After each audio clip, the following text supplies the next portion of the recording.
Welcome to another episode of The Brand Called You, a podcast and podcast show that brings you leadership lessons, knowledge, experience, and wisdom from thousands of successful individuals from around the world. I'm your host, Ashutosh Garg, and today I am delighted to welcome an accomplished and senior professional and author from Georgia, USA, Mr. Steve Swavely. Steve, welcome to the show. Oh, well, thank you for having me. This is a real pleasure. I love talking about this stuff. So I think we'll have a great conversation. Absolutely. I'm looking forward. Steve is the Chief Executive Officer and founder of Evolution Leadership Coaching.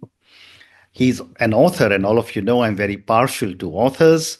He's an author of a book titled Ignite Your Leadership, The Power of Neuropsychology to Optimize Team Performance. So, Steve, before we talk about leadership and your book, tell me about your own journey in brief. Sure. Yeah, a little bit of an unusual journey, I suppose. From a young age, I was always fascinated by what made people tick. Mm-hmm. And so I studied psychology in college and got my master's degree in clinical psychology, and then went and got a PhD in neuropsychology from Georgia State University, and ended up at a medical university. I ran their neuropsychological assessment laboratory at the Medical University of South Carolina in Charleston. Right. And I did that clinical work for about 10 years. And then one day my boss came to me and said, "Hey, Steve, I want you to go represent the department in this leadership initiative that we're doing." And I thought, oh my gosh, this is not something I really want to do. I was really interested in clinical work. But Ash, I went to that initial meeting about bringing leadership development into the hospital, and I was fascinated. Mm-hmm. I saw this tremendous overlap between what I knew about what made people tick and this thing called leadership. And so I got deeply involved with leadership at the hospital, did some leadership development there for a couple years. And then I decided to make a career jump. And I jumped from the clinical world to the business world. And I went to work for what is today the sixth largest bank in the United States, Truist. And I worked at their leadership institute. Okay. Working with executives of the bank and working with clients of the bank, business clients of the bank. So I had an opportunity to do leadership development in a vast array of different industries, all of which were clients of the bank. Wow. I became the director of consulting there and led a team of terrific people that were doing leadership development with bank executives and clients of the bank.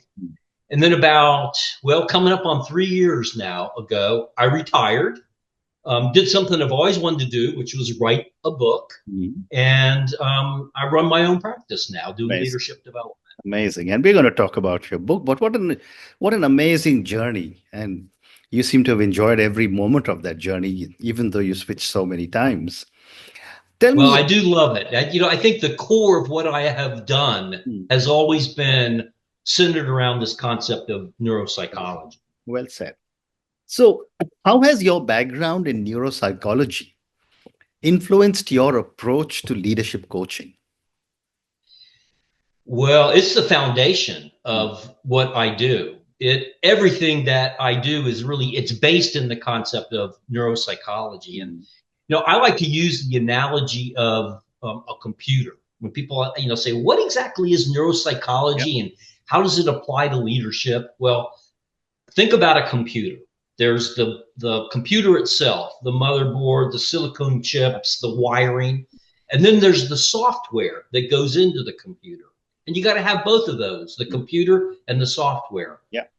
And neuropsychology is the same way. The neuro part is the brain, the wiring, how we're wired as humans.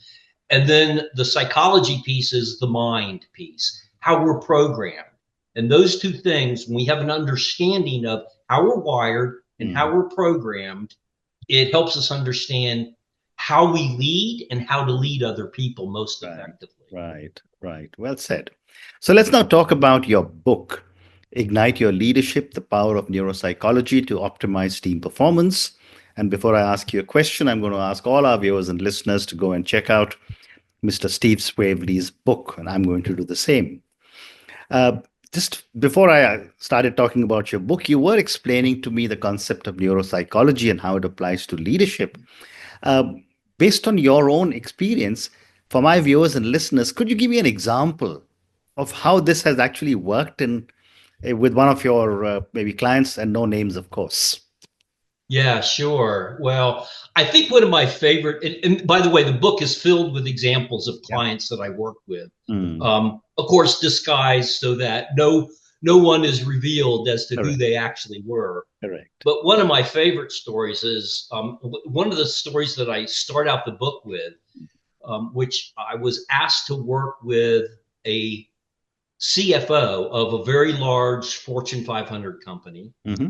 Um, a very successful CFO, although he was struggling in his role as a leader. And my conversation with him went something like this, and I'm paraphrasing a bit, but I said, so, John, tell me a little bit about what do you like about your job as the Mm, CFO of this company? mm, He said, Steve, I love this job because the financial success of the organization mm, depends on my department, mhm, depends on my team. He had a team of about 30 people mm, that worked under him. Not all those reported directly to him, but they were part of his department. The profitability of the company is my responsibility. Making sure that the company stays within the legal limits of bookkeeping. That's my responsibility. yeah. It's a huge responsibility. And I love it. And I said, well, tell me a little bit about what do you least like about your job? And he paused and he looked at me right in the eye and he said, Steve, this would be the greatest job in the world if I didn't have to deal with the people. And Wow. now just pause and think about that for a second. Here we have the leader of an Yeah. organization's financial department, and he's struggling with the people side of being a leader. And that's half of the business of being Correct. leaders, building relationships. Correct. What a great story. Thank you. Steve, how does your book define the human system and why is it critical for leadership success? Well, I think that the story I just told you kind of is a prelude to that, the answer to that question, Ash. I think about leadership as requiring two different levels of expertise. One is a technical expertise in whatever industry that you're in. Mm, You got to have that knowledge of, if you're in aerospace, you got to have the knowledge of aerospace technology, or if you're in construction or manufacturing, mm, whatever your area is, you got to have that technical mm, expertise. But what I find is that most leaders overcompensate on that side of the leadership dynamic, and they miss the relationship building piece. And so there's this balance that great leaders achieve, which is having both technical expertise and relationship expertise. And mm, that's where neuropsychology comes in. mm, It helps us begin to identify what are the strategies to mm, developing relationship expertise to complement my technical expertise and to leverage my technical expertise to a mm, degree that I can create a successful team, a mm, successful organization. mm, mm. Amazing.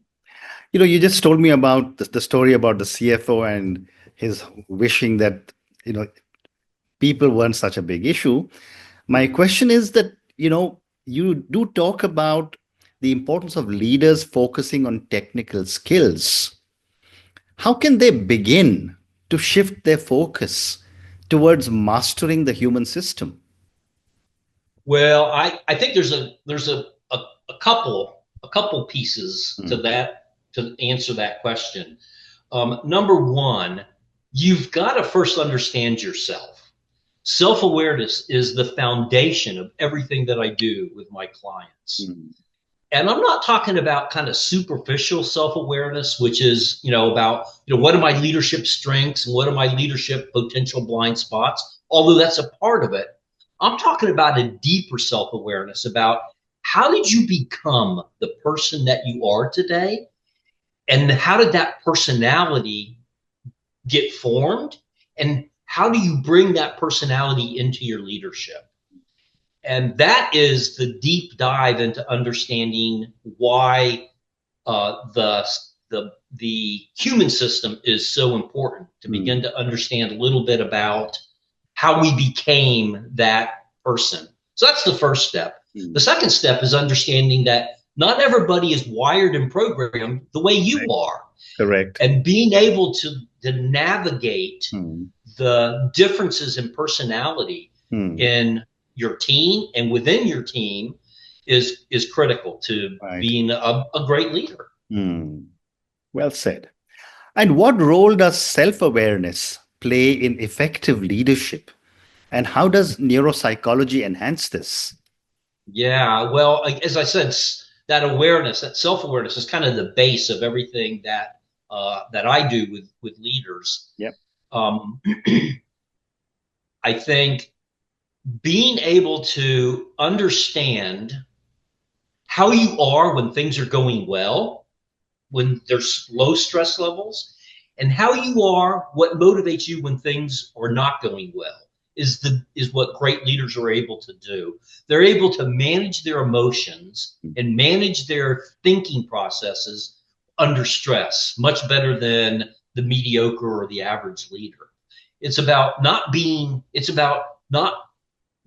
reacting to situations, but responding to them with very intentional strategies.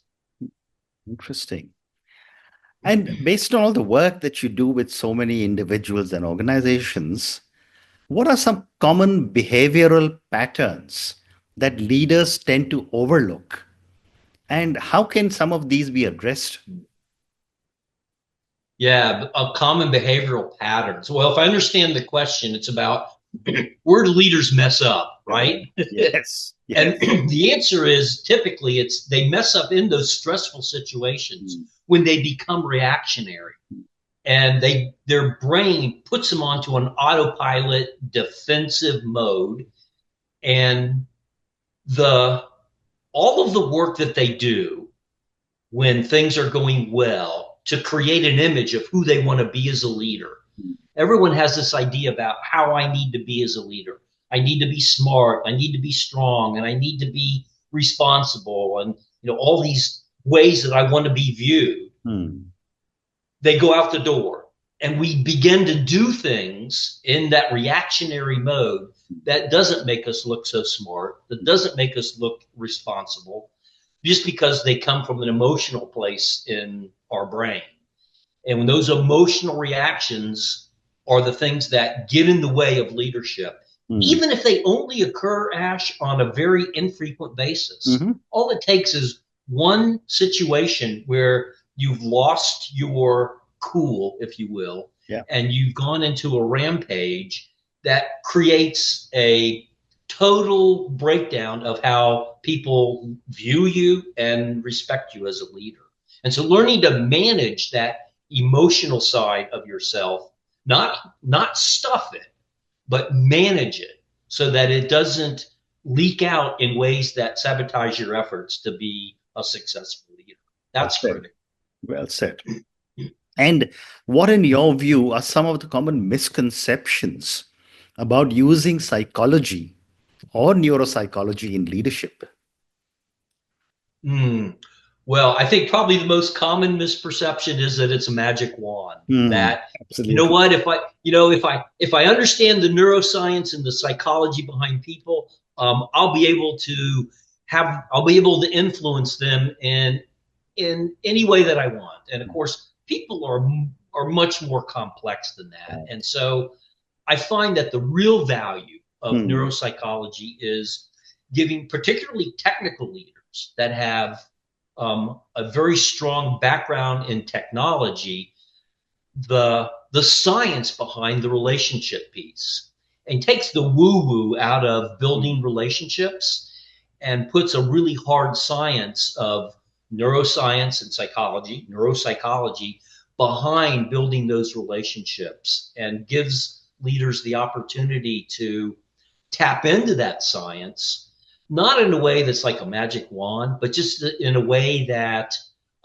helps them be much more effective at building relationships And think about it. I mean, really, that's what leadership is about, getting things done through people and being able to influence and build relationships to accomplish goals. That's what leadership is all about. Well said.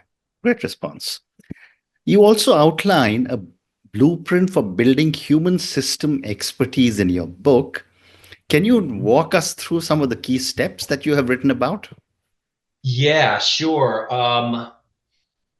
Well, throughout my, almost 20 years of working with leaders, applying neuropsychology to leadership development, I found there are 6 areas that a leader needs to really master and to become proficient in. The first is, we've already talked about it, self-awareness, understanding what makes you tick as a leader and what are the things that can get in the way of your success. The second thing is, how do you motivate people? And that's motivation is, it's most people misunderstand what motivation is. A lot of times people ask me, Steve, how do I motivate my team? And my answer is, well, you can't. You can't motivate anybody. Yep. Motivation is an internal state. But what you can do is you can create an environment where people will motivate themselves. And understanding how to create that motivating environment is the second area. The third area is communication. That is the master skill of leadership. Right. Being able to communicate in ways that people want to be communicated with, and using communication as a strategy for influencing people. The fourth is building collaboration. And that's what leadership is all about, building a collaborative team where everybody is rowing in the same direction. The fifth is managing change, probably one of the most important aspects of leadership in today's world is creating a change agile team or change agile organization. Yeah. And then the last is managing team dynamics, the relationships, those complex relationships that are brought together by all these complex personalities that make up what we call our team, our organization. Yeah. And the blueprint tackles each of those areas and gives leaders ways to master each of them. How interesting. My next question is, how can leaders use neuropsychology to foster a culture of continuous learning and development? You know, I think it really boils down to, I don't know if this is actually just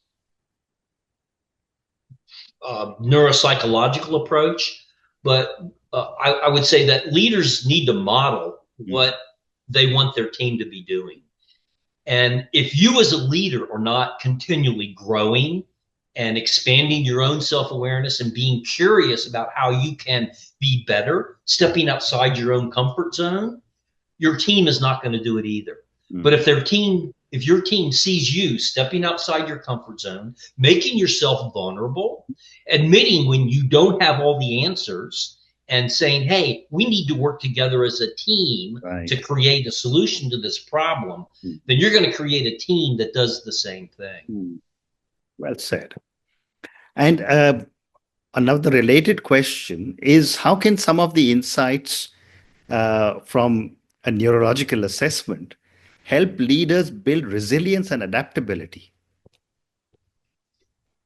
Well, I think resilience is it's a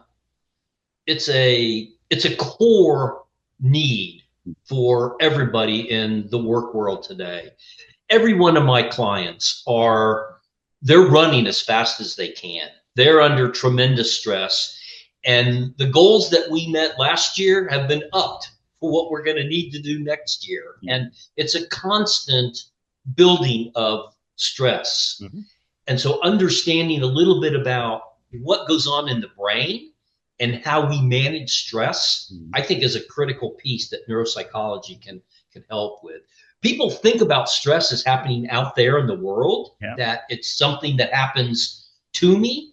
In reality, stress is an internal reaction. It's a reaction in our body of neurochemicals and neurohormones that impact how our brain operates. In a simple explanation, what happens is the emotional centers hijack the thinking centers. And now we become that emotional, non-thinking being that reacts rather than responds to situations. And understanding how to manage that through various strategies, like how to manage that hormonal and neurochemical rush that occurs in the brain, is a big part of the strategies that I help my clients learn and understand. Amazing. Time for two more questions for you. A little while back, you mentioned that your book is full of stories and anecdotes and examples. And therefore, I want to ask you to share an example from your book that illustrates the practical application of neuropsychology for leadership.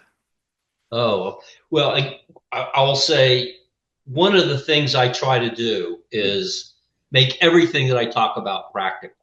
I learned a long time ago that if I get in front of a group of business executives and I start talking about neurochemistry and neuroanatomy, their eyes glaze over and I lose them.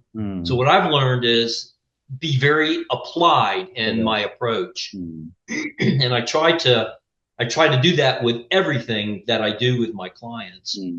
I think probably one of the best applications of neuropsychology is in the area of change management and understanding what are the mindsets that your team need to go through in order to effectively manage a change process, no matter what it might be, whether it's a change in the industry, a change in the economy, a change in the operating systems of the business, whatever the change is. People go through a set of very specific mindsets. And when you understand what those mindsets are, you have the strategies to help people move from that place of resistance and denial to full commitment. And so that's probably one of the very best places where neuropsychology has a very strong application to concrete business challenges that leaders face every day. Amazing. Thank you. And my last question for you, what do you hope readers will take away from your book, Ignite Your Leadership, especially when it comes to optimizing team performance? Yeah. Well, I'll tell you, that's a simple answer. It's all about the people. Right. You got to build relationships. Technical expertise as a leader is needed. It's required, but it's not enough. You got to have the people skills. Right. And to the degree that you build and have the capacity to form strong relationships with your team, your manager, your peers, you're going to be an exceptional leader. Fantastic. And on that note, Steve, just want to say thank you so much for speaking to me about your own journey. Thank you for speaking to me about neuropsychology. I think I learned many, many new things from you today in your book, and I'm going to get a copy of that. You explained to us about the concept of neuropsychology. We spoke about the human system. You told me a little bit about how most people tend to focus on technical skills when it's much more important to be able to focus on the human system. You also spoke about self-awareness, about the common behavioral patterns. And then I was fascinated with the 6 steps that you talked about for building the human system. Thank you so much for speaking to me, and good luck to you. Well, thank you for having me. And as I said, I love talking about this stuff. So enjoyed the conversation. Thank you. Thank you for listening to the Brand Called You videocast and podcast, a platform that brings you knowledge, experience, and wisdom of hundreds of successful individuals from around the world. Do visit our website, www.tbcy.in, to watch and listen to the stories of many more individuals. You can also follow us on YouTube, Facebook, Instagram, and Twitter. Just search for the Brand Called You.